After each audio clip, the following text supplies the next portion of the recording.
اعوذ باللہ من الشیطان الرجیم بسم اللہ الرحمن الرحیم۔ اب یہ آج بڑی اہم آ رہی ہے فطرت انسانی کے اعتبار سے۔ ظاہر بات ہے کہ چونکہ یہاں خاص طور پر میں نے عرض کیا تھا کہ یہود کی طرف ایک جو ہے وہ ایک روح سخن موجود ہے اہل کتاب کی طرف، اور اس واقعے کے اندر تو خاص طور پر جن لوگوں کے اندر کہ یہ دنیا کی محبت زیادہ شدید ہوتی ہے، تو اس کا ایک اثر بتا رہے ہیں کہ یہ واقعتاً اللہ نے فطرت انسانی میں رکھی ہے، اس لیے کہ یہ دنیا جو ہے اسے اللہ نے چلانا ہے، اس کی رونقیں رکھنی ہے جب تک اس کی مرضی ہے،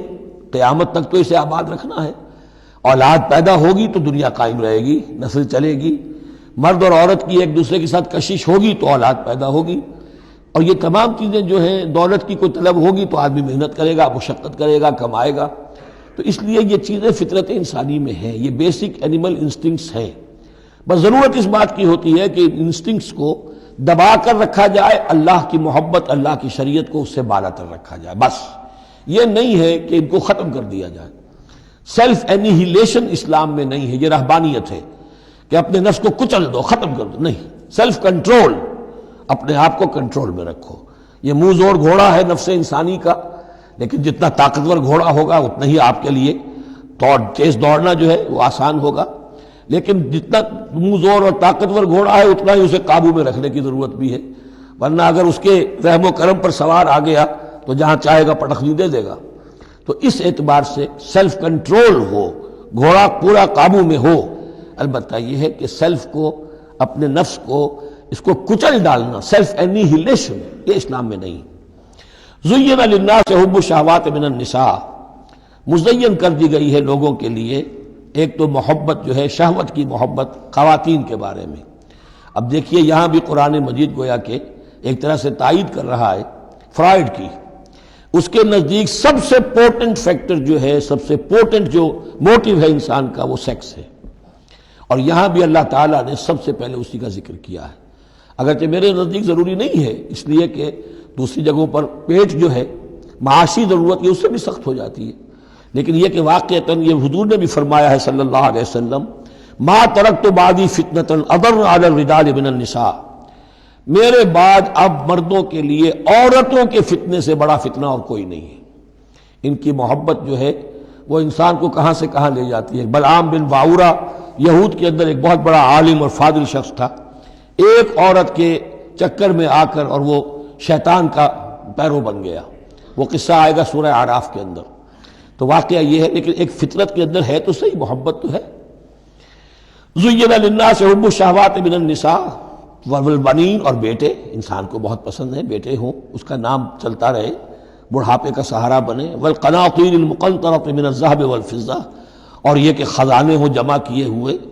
سونے کے اور چاندی کے، والخیل المسومۃ، اور گھوڑے ہوں بڑے نسل والے گھوڑے جو ہیں جن پر کے نشان لگے ہوئے ہوتے ہیں، پیڈگری ہوتی ہے ان کی، والانعام، اور مویشی ہوں، مال جو ہے پنجاب میں اور سرائکی کے علاقے میں مال کہتے ہی جانوروں کو ہیں، ان حیوانات کو ہیں مال مویشی، والانعام والحرث، اور کھیتی۔ ذالک متاع الحیات الدنیا، بس جو نقطۂ اعتدال ہے وہ یہ ہے کہ جان لو یہ ساری چیزیں اس دنیا کی زندگی کا ساز و سامان ہے، اس زندگی کے لیے ضروریات کی حد تک ان سے فائدہ اٹھانا، اس میں کوئی بری بات نہیں، لیکن واللہ عندہ حسن المآب، لیکن اللہ کے پاس ہے اچھا لوٹنا۔ وہ جو ہے جو اللہ کے پاس ہے اس کے مقابلے میں یہ کچھ بھی نہیں۔ اگر یہ ایمان بالآخرہ ہے تو پھر تو انسان ان تمام چیزوں کو، اپنے تمام جذبات و میلانات کو ایک حد کے اندر رکھے گا، اس سے آگے نہیں آنے دے گا۔ لیکن اگر ان میں سے کوئی ایک شے بھی اتنی زوردار ہو گئی اس کی محبت کہ آپ کے دل کے اوپر اس کا قبضہ ہو گیا تو بس آپ گئے، اب وہی ند ہے، وہی اب آپ کا معبود ہے، چاہے وہ دولت ہو، چاہے وہ کوئی اور شے ہو، وہ اب آپ کا معبود بن جائے گی۔ قل انبئکم بخیر من ذالکم، ان سے کہیے کہ کیا میں تمہیں بتاؤں کہ ان تمام چیزوں سے بہتر شے کون سی ہے؟ للذین اتقوا عند ربہم جنات تجری من تحتہا الانہار خالدین فیہا، وہ لوگ کہ جو اپنے رب کا تقوی اختیار کرتے رہے۔ تقوی یہی ہے کہ اپنے نفس کا بھی حق ہے دو، ان لنفسک علیک حقا، لیکن ناجائز راستے سے نہیں۔ تمہارے پیٹ کا بھی حق ہے، اس کا ادا کرو، لیکن عقل حلال سے۔ تمہاری اولاد کا تم پر حق ہے، ان لنفسک علیک حقا وان لزوجک علیک حقا وَإِلَّا نِزَوْرِكَ عَلَيْكَ حَقًّا، تمہارے ملاقاتی آتے ہیں ان کا بھی تم پر حق ہے، وہ حقوق ادا کرو، لیکن اللہ سے اوپر کسی حق کو فائق نہ کر دینا، بس یہ ہے اصل بات۔ اگر تو یہ اگر حفظ مراتب نہ کنی زندگی، اگر یہ حفظ مراتب نہیں ہوگا تو گویا کہ اب آپ گئے، دین اور دنیا سب گئی۔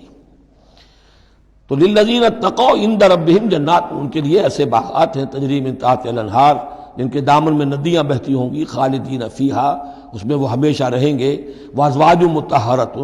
اور بڑی ہی پاک عورتیں ہوں گی، ورضوان من اللہ، اور اللہ کی رضوان ہوگی، اللہ کی رضا ہوگی جو سب سے بڑی شے ہے، واللہ بصیر بالعباد، اور یقیناً اللہ تعالیٰ اپنے بندوں کو دیکھ رہا ہے۔ الذین، وہ کون سے بندے ہیں اس کے خاص؟ الذین یقولون ربنا اننا آمنا، جو یہ کہتے رہتے ہیں پروردگار ہم ایمان لے آئے، فاغفر لنا، بس ہمیں بخش دے، ذنوبنا، ہمارے گناہ، وقنا عذاب النار، اور ہمیں آگ کے عذاب سے بچائیو۔ اب ان کی بدہ میں الفاظ استعمال ہو رہے ہیں، یہ کون لوگ ہیں جو یہ دعا کرتے ہیں، ان کے یہ اوصاف ہیں،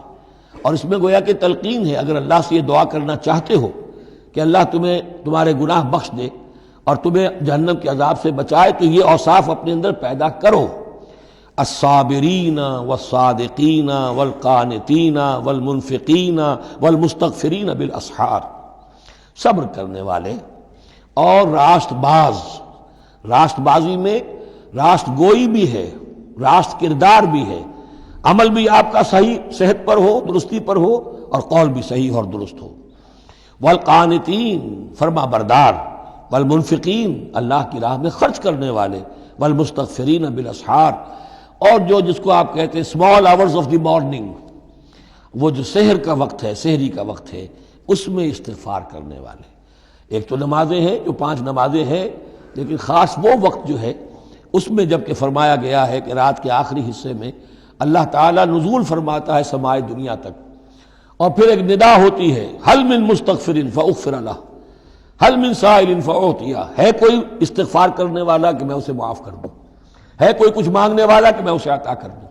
ہم تو مائل بکرم ہے، کوئی سائل ہی نہیں، راہ دکھلائیں کسے، رہرو منزل ہی نہیں۔ صدق اللہ العظیم۔